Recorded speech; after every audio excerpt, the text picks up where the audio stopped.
to encourage apprenticeships across Wales? Will he ensure that all new jobs offered in the Welsh office are offered as apprenticeships, not just graduate schemes? And will he ensure that the Welsh office meets the public sector target on apprenticeships? Mr. Speaker, I can assure my honourable friend that we will certainly meet the public sector target. We have been meeting it. We will be taking on further apprentices, and we've just taken on a kickstart worker and somebody from the care leavers scheme. We now come to Prime Minister. We now come to Prime Minister's questions. I start with Caroline Noakes. Question number 1, Mr. Speaker. Mr. Speaker, I know that the whole House will want to join me in congratulating Emma Raducanu,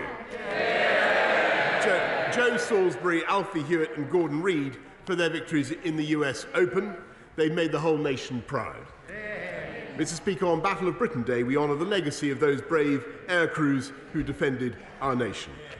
I'm sure that members will also want to join me in wishing you well, Mr. Speaker, for the G7 Speakers and Presiding Officers Conference in Chorley later this week. Mr. Speaker, this morning I had meetings with ministerial colleagues and others in addition to my duties in this House. I shall have further such meetings later today. Caroline Noakes. Thank you, Mr. Speaker, and I would like to pass on my condolences to the Prime Minister on the sad loss of his mother. Mr. Speaker, raising children is very expensive, more so when they are disabled.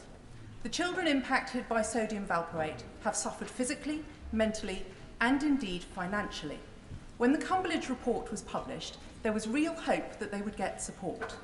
However, on the last day before summer recess, a written ministerial statement indicated that recommendation 4 of that report would not be actioned. Can I please ask my right honourable friend to urge the Secretary of State for Health to look again at that and give the financial redress to the parents of those children that they so desperately need? Honourable friend, for her kind words. And on her substantive point, she is entirely right to raise the issues investigated by Baroness Cumberledge, and we've given the report full consideration and accept the overarching conclusions of the report, Mr. Speaker, and are committed to making rapid progress in addressing all the areas it mentions, including the one that she covers today. We now come to the Leader of the Opposition, Keir Starmer. Thank you, Mr. Speaker. Can I join the Prime Minister in his comments about Emma Raducanu, a tremendous success in the US Opens, on the Battle of Britain and on the G7 Speakers Conference? Mr. Speaker, can I also offer my condolences to the Prime Minister on the loss of his mother? As I know firsthand, losing a parent is never easy. Mr. Speaker, how many extra hours a week would a single parent working full-time on the minimum wage have to work to get back the £20 a week the Prime Minister plans to take away from them in his universal credit cuts? Mr. Speaker, first of all, I think it's. I thank the right honourable for his kind words. But on his substantive point about universal credit, Mr. Speaker, it is absurd because the Labour Party. I'll give you a statistic, Mr. Speaker. Every single recipient of universal credit would lose their benefits under Labour because they want to abolish universal credit, Mr. Speaker. And I think that this House and this party should be, this government should be very proud of what we're doing and continue to do to support the low paid. And it was another Conservative institution, the living wage, Mr. Speaker, that increased the incomes of families on the living wage by £4,000 a head, Mr. Speaker. What they want to do, Mr. Speaker, is keep this country in lockdown, keep this country in furlough without moving forward at all. Here's Starmer. Mr. Speaker, the Prime Minister didn't answer the question. The Work and Pension Secretary seems to think it's an extra 2 hours a week. So let me make it even easier for the Prime Minister. Is the correct answer higher or lower than that? Mr. Speaker, what I can tell the right honourable gentleman is that under this government, for the first time in decades, wages are rising, Mr. Speaker. Wages are across the board are rising. And they're 4.1% up on where they were before the pandemic. In fact, I'm very pleased. Of course, what they want to do is to continue to take money in taxation and put it into benefits. We don't think that's the right way, Mr. Speaker. We want to encourage high wages and high skills, Mr. Speaker. And that is the difference between this government and the Labour Party opposite. I think it is a good thing. I think it's a good thing, for instance, that Costa Coffee is now paying 5% more than they were before the pandemic. And never forget, if we listened to Captain Hindsight, Mr. Speaker, Costa Coffee would still be closed.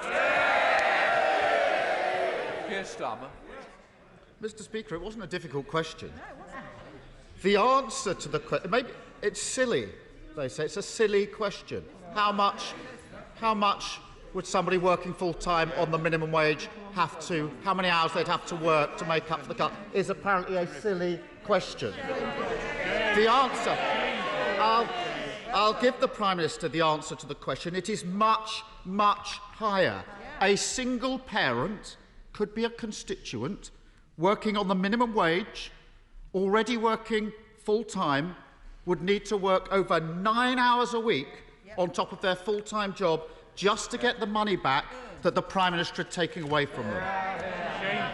Prime Minister, they are already working full-time. They've got kids.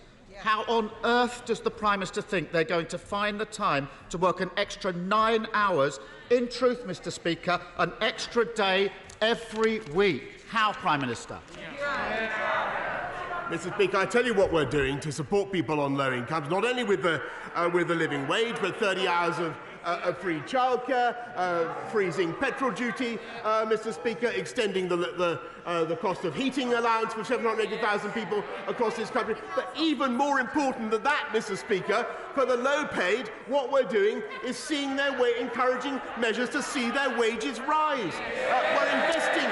We're investing in their skills, Mr. Speaker. We're investing in work coaches, Mr. Speaker. And there's a dividing line now between this government and the opposition. We want a high-wage, high-skill economy with controlled immigration, Mr. Speaker. And what they want is low wages, low skills, and uncontrolled immigration. That's what they stand for.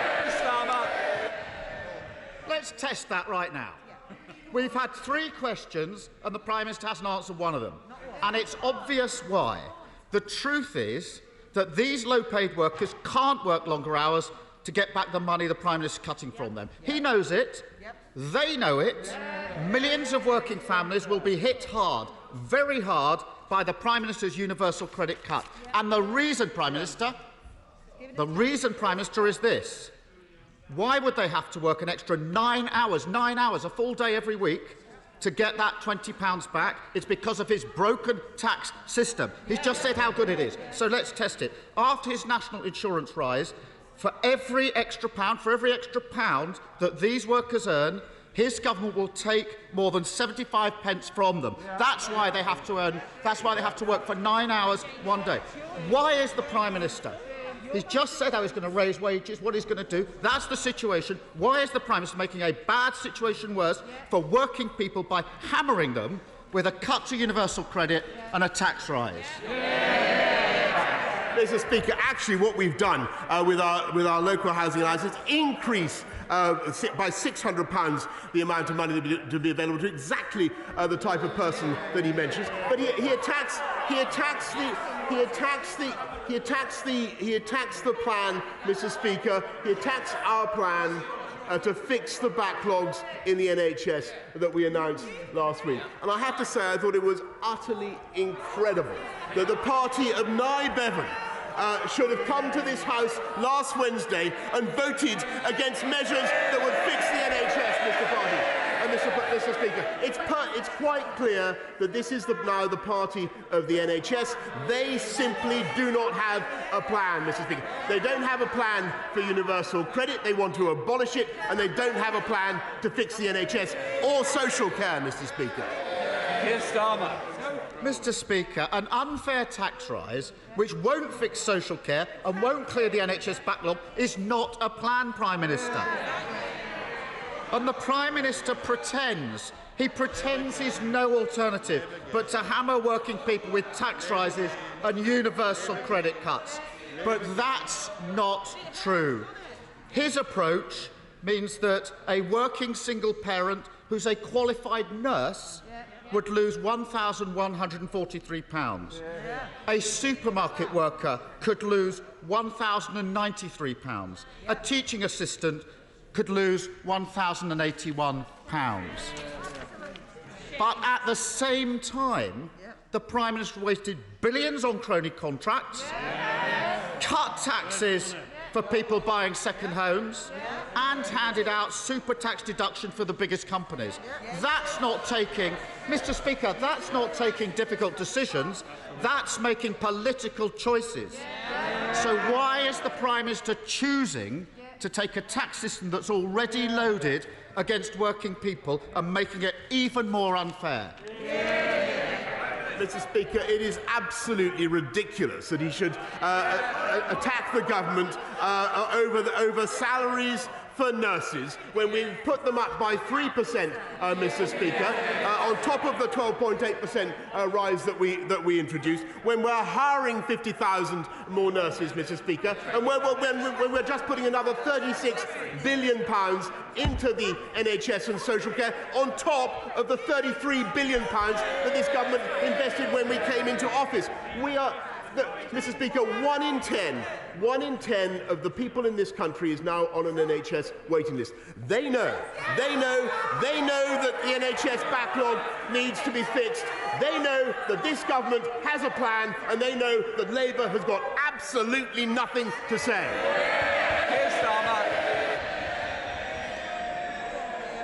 I just wonder what the millions of people facing a £1,000 cut on low wages will think of that. This country's success is built by working people, but the tax system is loaded against them. The Prime Minister may not understand the pressures facing families across the country, but we do. And the reality is this: taxes on working people up, national insurance up, council tax up, energy bills, food prices, burdens on families up, up, up. The Prime Minister, Mr. Speaker, needs to get real and understand the terrible impact of his decisions on working people across this country. Mr. Speaker, this afternoon he has the chance to change course, to vote with Labour to cancel a cut to universal credit, and then to stop clobbering working people with unfair tax rises. Will he do so? Well, Mr. Speaker, let me tell. I think you see the panto season has come early. So let me tell him. Growth. Which country?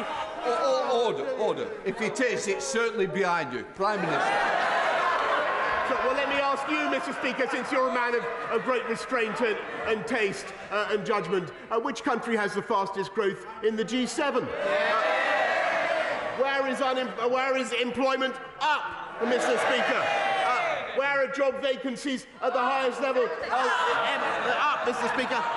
As for wages, Mr. Speaker, they are up. Higher than they were before the pandemic. I've listened to the right honourable gentleman very carefully over the last fortnight. I'm told that he has a 14,000-word essay in gestation, Mr. Speaker.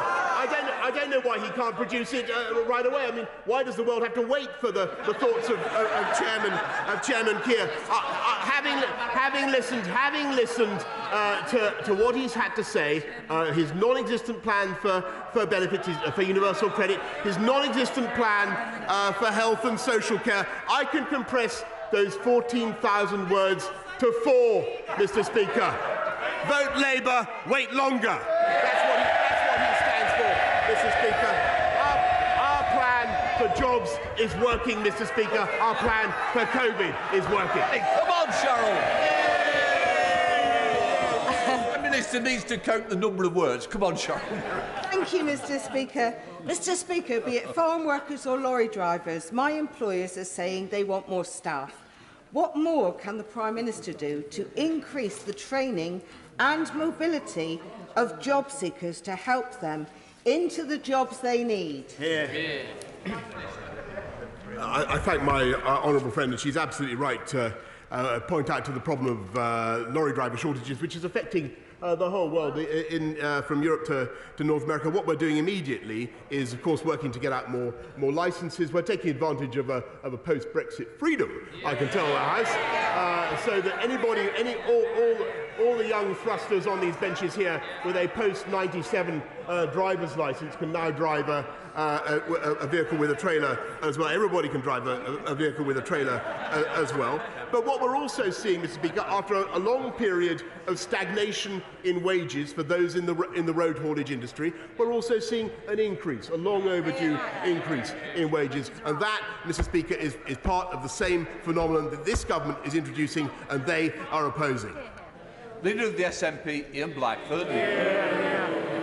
Thank you, Mr. Speaker. And can I pass on my condolences to the Prime Minister and his family for the sad loss of his mother the other day. And, of course, I join with the Prime Minister and the Leader of the Opposition on congratulating Emma Raducanu for her fantastic success in New York last Saturday. And, of course, we mourn the anniversary last Saturday of 20 years since the horrors of 9/11. We remember all of those that paid the sacrifice and that outrage that took place.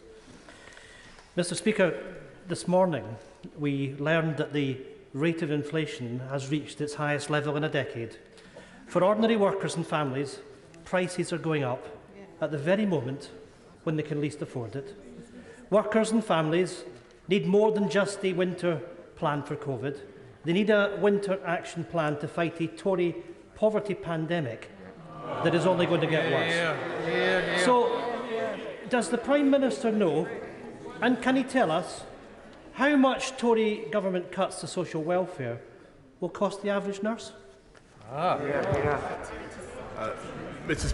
Speaker, what we're doing is protecting people on low incomes up and down the country, and indeed we are freezing fuel duty, supporting childcare, and of course by the huge package of measures that we've brought in, not least the living wage, which will see an increase of £4,000, is already seeing an increase of £4,000 for every family on the living wage. But more importantly than that, he talks about the income of a nurse, Mr. Speaker. What we're doing is investing massively in health and social care up and down the country, which will help to fund, apart from anything else, Mr. Speaker, the increase in nurses' pay that they so thoroughly deserve. And I hope he will support that package. Ian Blackford. My goodness, Mr. Speaker, an increase in nurses' pay. Either the Prime Minister doesn't know or he simply doesn't care. Because when you take the cuts to universal credit and you take the increase in national insurance, Prime Minister, the figure you were looking for is that the average nurse will lose £1,736. Once again, this government is cutting the pay of key workers, the very people that we are relying on to see us through another difficult winter. The cost of living is spiralling, and people are being left with a Prime Minister who doesn't know how much his cuts are hitting key workers, and a Secretary of State for Welfare that doesn't know how universal credit works. Mr. Speaker, if any Scottish Tories are in a possession of a backbone, now would be a good time to find it. Does the Prime Minister expect any MPs from his Scottish branch office to stand against the callous cuts to universal credit?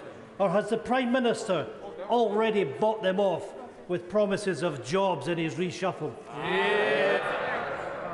Well, Mr. Speaker, actually what's happening is that we're funding the NHS across the whole of the UK, including in Scotland, I'm proud to say, with record sums. And we've ensured that nurses have access to a training bursary worth £5,000, a further bursary £3,000 for childcare costs, Mr. Speaker, and we have put up, and that is before we put up their pay by 3%, Mr. Speaker. So we are, and that is only possible because of the investment that we're making, the measures that I outlined last week, the package that we're putting forward for health and social care. And if he's really saying, Mr. Speaker, if he's really saying that the Scottish Nationalist Party are opposed to that investment, if he's really saying he would send it back, Mr. Speaker, then I think he's better off banging on as he normally does about a referendum, because he's better on that. Mr. Green. Thank you, Mr. Speaker. Now that the move to have a domestic ID card for each of Northern Ireland, Wales, England and Scotland has started, what consideration has my right honourable friend given to how the nationalists will use them to break our union?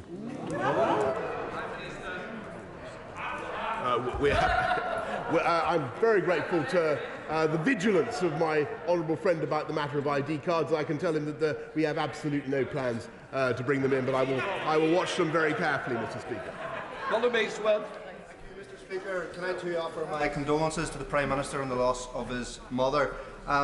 Health waiting lists are through the roof in Northern Ireland. Hard-pressed families are being hit by decisions from this government. But the DUP has been hit by a bad opinion poll, so they're threatening to bring down the very institutions of the Good Friday Agreement. Will this Prime Minister commit today to fast-tracking the legislation going through this House, agreed at NDNA, to stop the institutions coming down if one political party has a petulant strop? I thank the honourable gentleman. I agree with him. It's very important that the institutions of Northern Ireland should be robust and that they should continue. But I also think that a responsible government has to address the issues of the protocol, the lopsidedness, and the way the way in which the EU has chosen to interpret them, and that I do not believe satisfies the Belfast Good Friday Agreement, and that's what we're going to do. Christian Wakeford. Thank you, Mr. Speaker. Can I start by also expressing my condolences to the Prime Minister? Mr. Speaker, as the Prime Minister knows, yesterday I led a Westminster Hall debate about the British fur trade and the import of dead animal products from abroad. I know my right honourable friend cares deeply about animal welfare.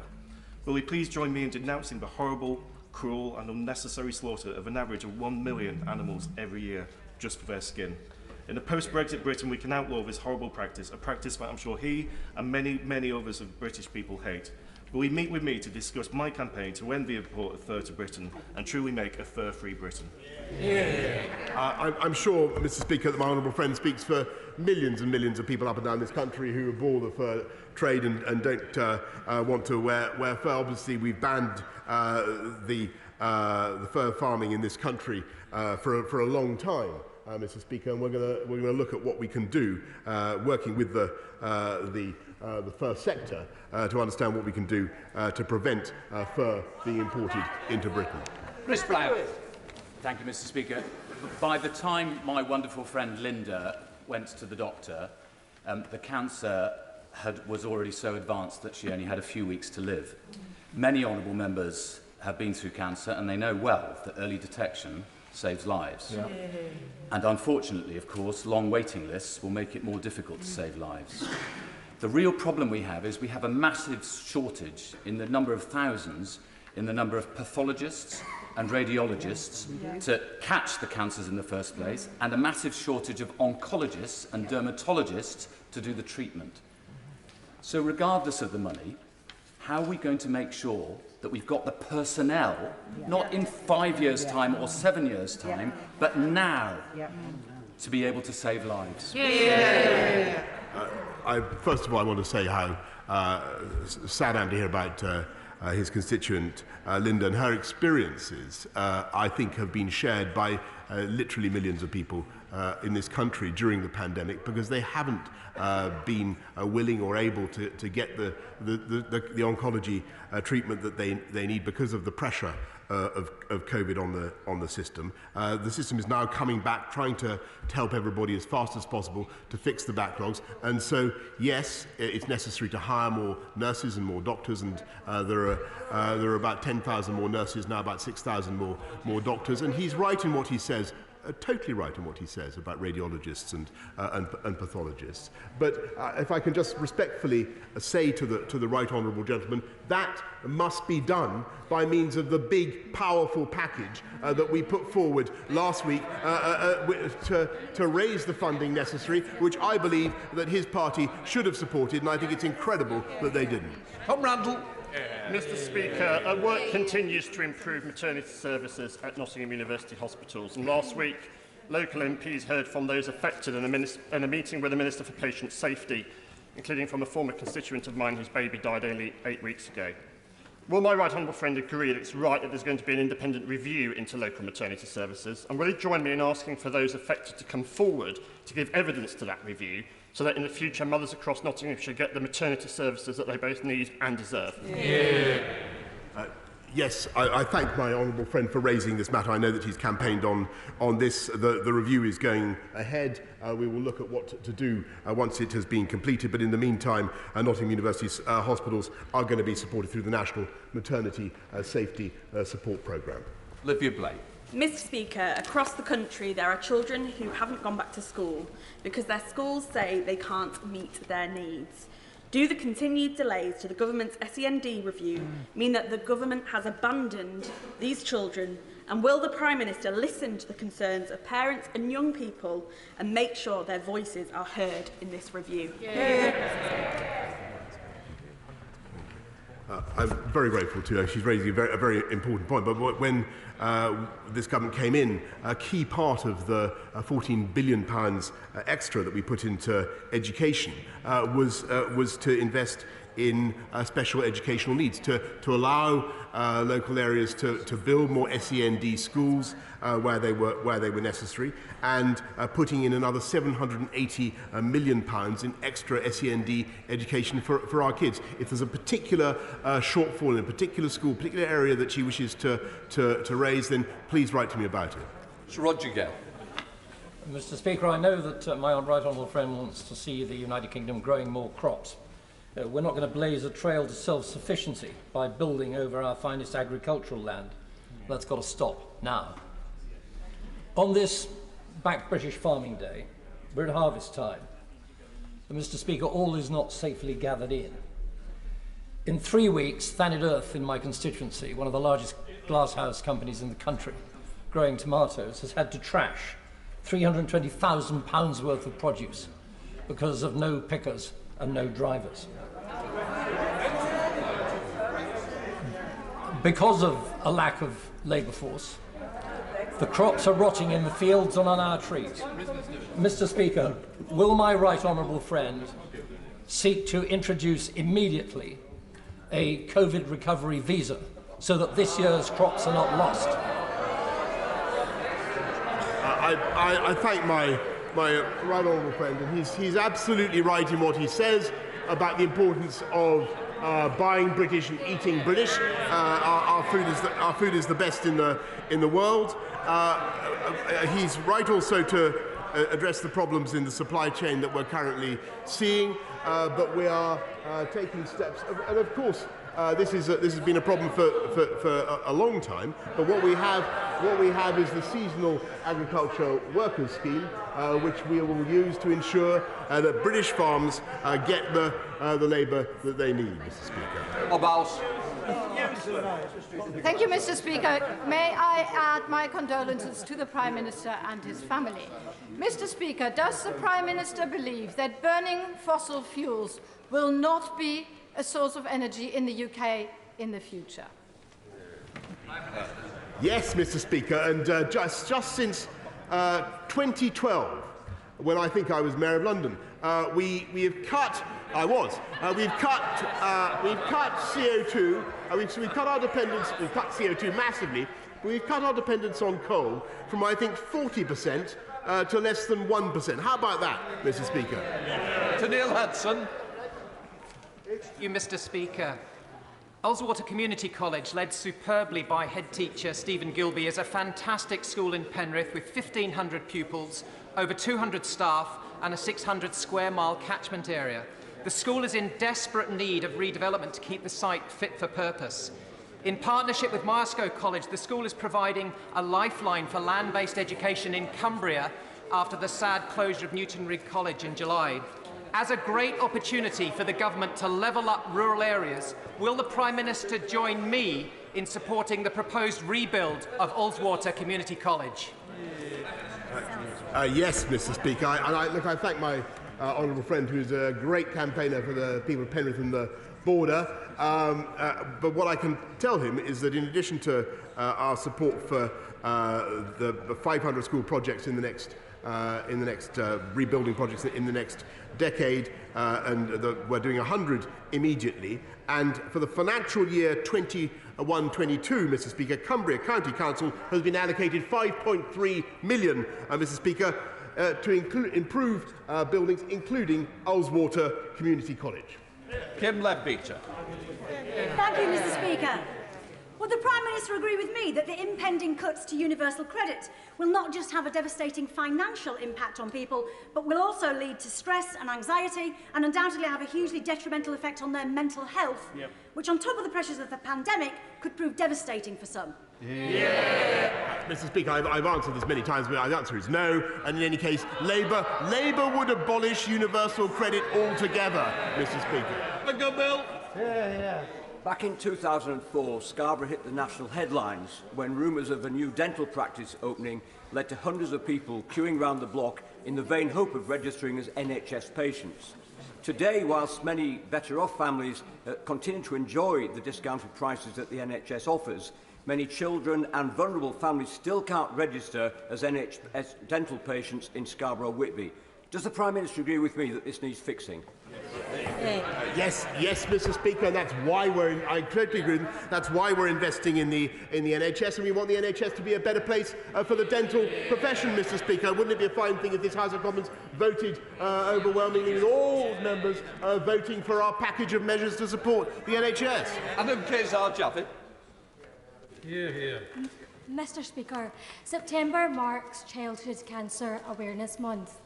Every day across the UK, 12 children and young people will be diagnosed with cancer, and of those 12, 2 will not survive. My constituent Nadia Majid and her family are campaigning to improve research and funding in this field. Nadia's son Rehan was only 4 years old when he was diagnosed with an aggressive brain tumour. Rehan tragically passed away only 4 months after his diagnosis. So I ask the Prime Minister, will he join me in thanking all the doctors, nurses and support staff who worked tirelessly to fight against childhood cancer? And will the Prime Minister meet with me to discuss how the 4 nations can work together to improve research and funding into childhood cancers and support families like Nadia's? Yes, I know that she echoes the thoughts of millions of people. There's not a family in this country that hasn't been touched by cancer. Childhood cancer is particularly tragic, and that's why the government is investing huge sums in research, but also in supporting some of the fantastic charities that she mentions, particularly those investigating brain cancers. Thank you, Mr. Speaker. Dr. Camilla Kingdon, the President of the Royal College of Paediatrics and Child Health, thinks that the routine testing of children without COVID symptoms is still interrupting children and teenagers' school attendance, and they don't believe it should continue. She thinks COVID should be treated like other diseases, and you only deal with children with symptoms. I agree with Dr. Kingdon and her colleagues in the Royal College. Can I ask the Prime Minister if he does as well? Mr. Speaker, I have great respect for Dr. Kingdom, and indeed, as I have indeed for my right honourable friend. It's one of a number of views in the scientific community, Mr. Speaker, but we continue to think that testing is a very important route for keeping schools open, Mr. Speaker, which I believe is the best possible thing for the physical and mental health of our kids. Nadia Witt. Thank you, Mr. Speaker. My condolences to the Prime Minister on the sad loss of his mother. Mr. Speaker, I was privileged to be able to take the time off work that I needed to recover from PTSD. But that should be a right for everyone, not a privilege. But far too many people aren't able to take the time off that they need because, by the former Health Secretary's own admission, statutory sick pay at £95 a week is not enough to live on. So a simple question, yes or no, will the Prime Minister today commit to full sick pay at a real living wage, not the government's current age-restricted minimum wage? Well, Mr. Speaker, what we have done, as the whole House will know, is make sure that everybody who gets COVID-related statutory sick pay gets it on day one.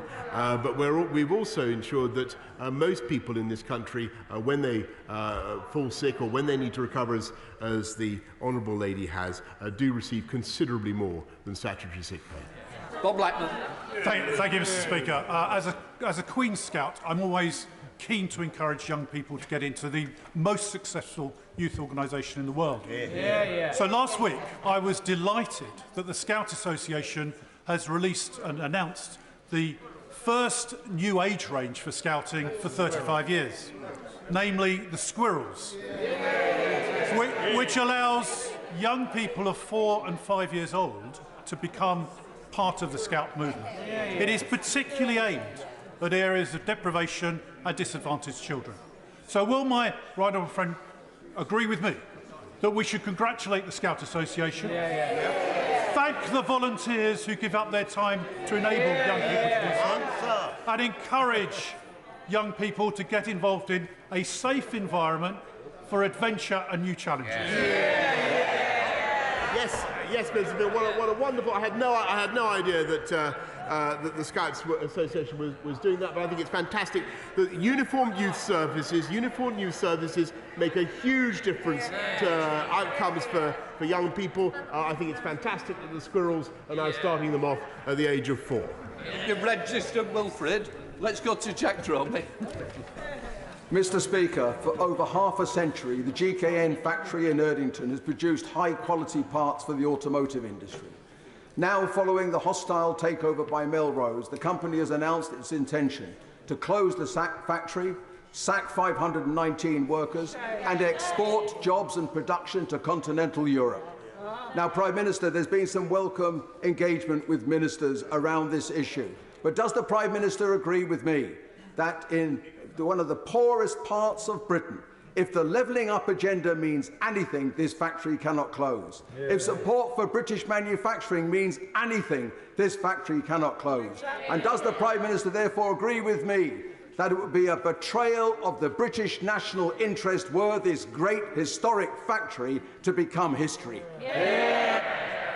Mr. Speaker, I know that my right honourable friend, the Business Secretary, is working with GKN to do whatever we can. But I can also tell them I believe the future for the UK automotive sector is incredibly bright. And that is because this, to get to the question from the Honourable Lady from the Liberal Democrats, this is the government that took the historic step ahead of every other European country to move towards electric vehicles by 2030. And we want this country to be in the lead. We're making sure that we get the investment in the UK that will drive new technology and drive growth and drive high-wage, high-skilled jobs in this country. Dr. Kieran Mullen. Thank you, Mr. Speaker. Prime Minister, at a time where our economy desperately needs investment, right now we are missing out on hundreds of millions of pounds of private capital flowing into the geothermal sector across Europe because the UK does not offer a competitive long-term tariff. Geothermal will help us heat homes, create jobs and level up the UK. I know we haven't yet found time to meet to discuss this, but can the Prime Minister find time in his diary in coming weeks so we can discuss this issue so we don't miss out on further investment? I thank my honourable friend. I'm sorry that we haven't yet had time to discuss this properly, person to person, but I can tell you the government is very, very much interested in what he says in geothermal projects, so I'll make sure that a meeting is arranged as soon as possible. Jamie Stone. Speaker, I am sure that the Prime Minister will be as pleased as I am that this week the Scottish Land Court has given the green light, the final green light, to establishing a space launch facility in Sutherland. This is something that's great for the UK, and it's time to bury party political differences. On behalf of the delighted crofters of the community of Melness, I extend a warm invitation to the Prime Minister to come to the first launch. He will be given a delicious Highland tea, including some homemade scones. Well, Mr. Speaker, can I thank the honourable gentleman for his kind invitation. I look forward to taking it up. What we need, Mr. Speaker, is a suitable payload to send into space, and I think the gentleman opposite would do very well. Bridgen. Thank you, Mr. Speaker. On Monday, it was a pleasure to meet with the Prime Minister and the Chancellor of the Exchequer in Leicester as they discussed a zero-carbon future with British Gas. Does my right honourable friend agree with me that the development in neighbouring Derby of modular nuclear reactors also can play a major part in this zero-carbon future? What steps is the government taking to facilitate the rollout of this technology to the UK and the world, especially this week, Mr. Speaker, which is Nuclear Week, perhaps in more ways than one? Mr. Speaker, I thank my honourable friend. We have already working with Rolls-Royce. We gave £20 million seed money to the Rolls-Royce-led consortium when this government first came in to help them to develop their SMR design. But, Mr. Speaker, as I think I said to my honourable friend the other day, we want to see that company coming forward with a fully worked out plan, a fully worked out business case that we can all get behind. Very good. The Prime Minister has set out today that he wanted a high-skill, high-wage economy. He has also been on the record as saying that the tactic of fire and rehire is unacceptable. Surely the best way of ensuring that we have a high-wage economy is to work with the private members' bill to make sure that we do end that tactic of fire and rehire. Mr. Speaker, the most vivid example of fire and rehire is that conducted by the Labour Party. If I recall, the leader of the Labour Party himself fired his deputy leader and then rehired her as Shadow Chancellor of the Duchy of Lancaster, Mr. Speaker, and Shadow Secretary of State for the Future of Work. Mr. Speaker, the future of work under Labour is low wages, low skills, driven by uncontrolled immigration. The people of this country have had enough of that. What they want to see is high wages, high skills, controlled immigration, and that's what this government is committed to deliver. Chair of the Neil Parish. Thank you very much, Mr. Speaker. Will my right honourable friend come to number 1 George Street and celebrate great British farming today? And can we have public procurement that is British food? And can we have food envoys all across the world promoting our great British food and farming? Yes, Mr. Speaker, I would thank my honourable friend, who is a living embodiment of the robustness of British agriculture. Is the living embodiment of the robustness of British, and indeed, Mr. Speaker, of the benefits of English food, of British food, Mr. Speaker. In particular, Devon, in particular, the beef of Devon, and I know, or Somerset. I know, Mr. Speaker, that he's right in what he says about food envoys. We've taken it up. Every single embassy across the world has a food envoy. Final question, Sarah Jones. Thank you, Mr. Speaker. My constituents live in Bridge House, Croydon, and their flats are covered in dangerous cladding that will cost millions to remove. They are not eligible for the government's building safety fund because it's the wrong type of cladding. Can the Prime Minister confirm, do my constituents have to pay the £23,000 each that they are being charged to remove this cladding, or does he have a better plan?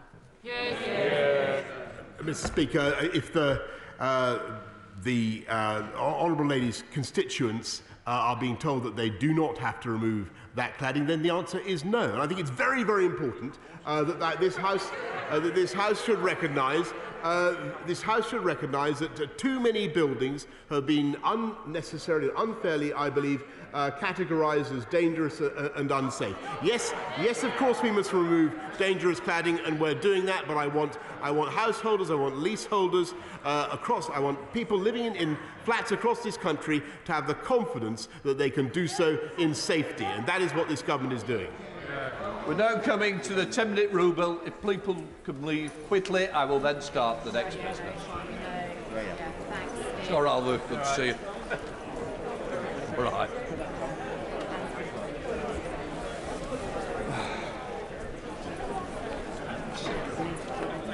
All right. Welcome back.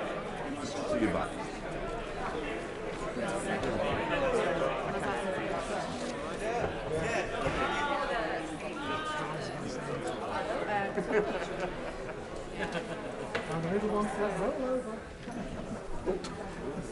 Right. Okay. Thank you, Lindsay. I didn't think you was going to let me get in, did you? I know. Right, let's start with the 10-minute rule, Bill. Olivia Blake. Mr. Speaker, I beg to move that leave be given to bring in a bill to make provision for and in connection with offences relating to verbal and physical abuse of public-facing workers in the course of their employment.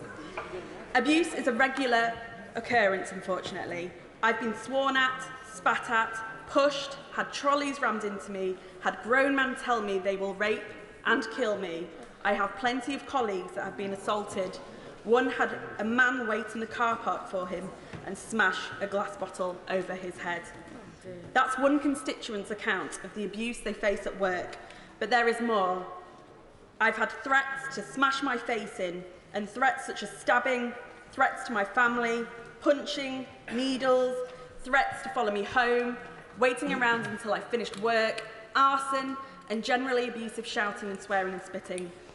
These stories are a part of a wider pattern that goes beyond only one section of the economy or one type of workplace. Many people have looked in horror at the footage from Asda and Clapham, which showed the man brutally attacking workers and customers at that store. My own union, the GMB, is campaigning for stronger legal protections for workers because of these assaults. I've also heard from cabin crew workers who have suffered rising levels of abuse as they try to enforce social distancing protocols on planes, journalists facing increasing harassment, abuse and even assault by far-right groups, NHS workers being accosted by anti-vaxxers and COVID deniers while they are going about treating the sick, librarians who are facing rising levels of abusive behaviour, workers in bars and restaurants facing violence and intimidation from customers, and transport workers, often working alone, who have been spat at, threatened and physically assaulted. Everywhere, rising levels of abuse directed at people who work with the public.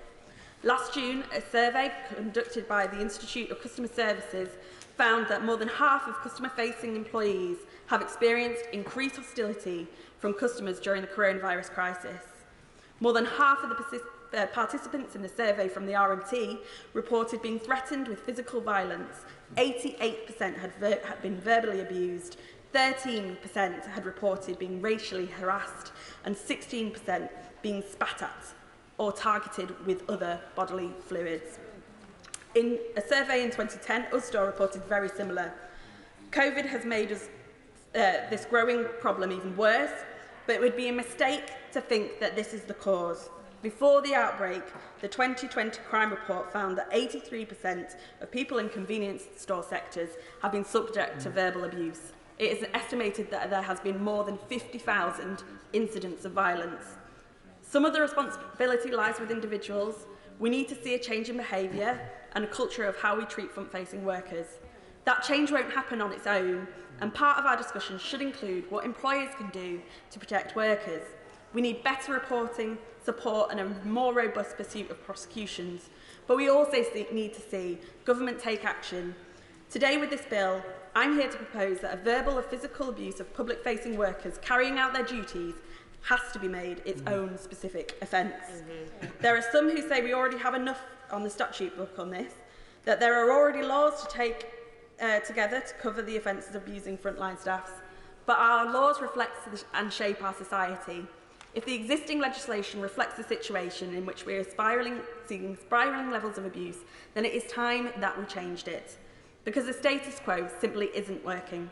The British Retail Consortium reports that only 6% of incidents of violence and abuse ended in prosecution, and only 3% of cases was the victim performing a public service as an aggravating factor.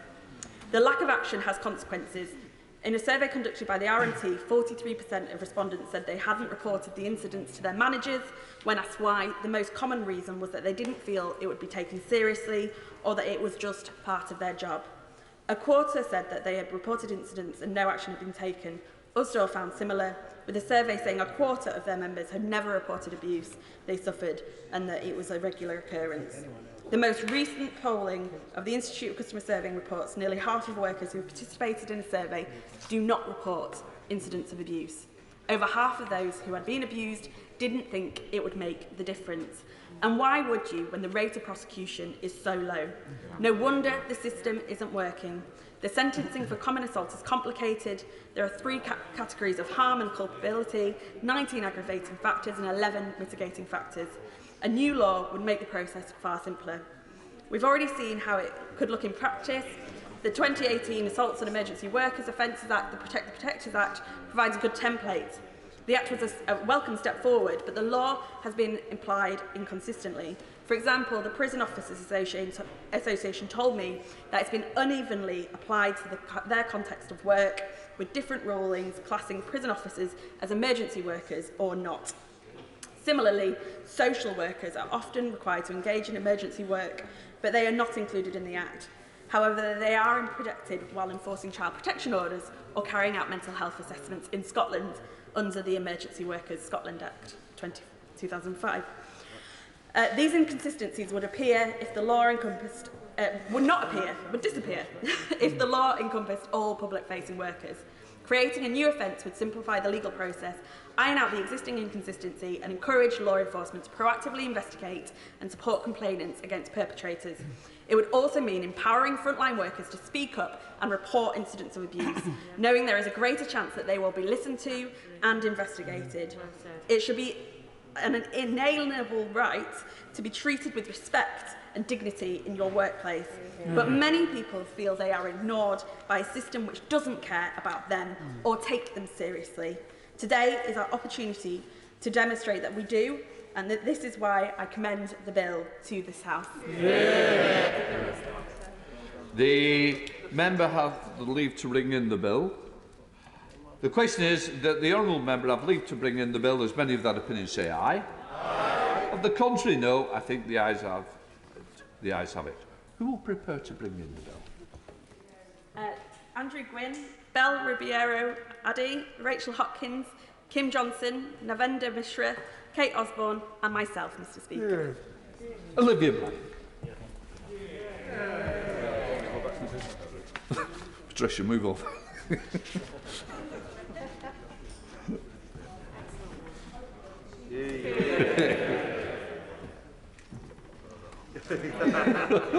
Got there.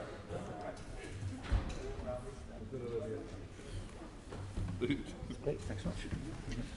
Abuse of Public-Facing Workers Offences Bill.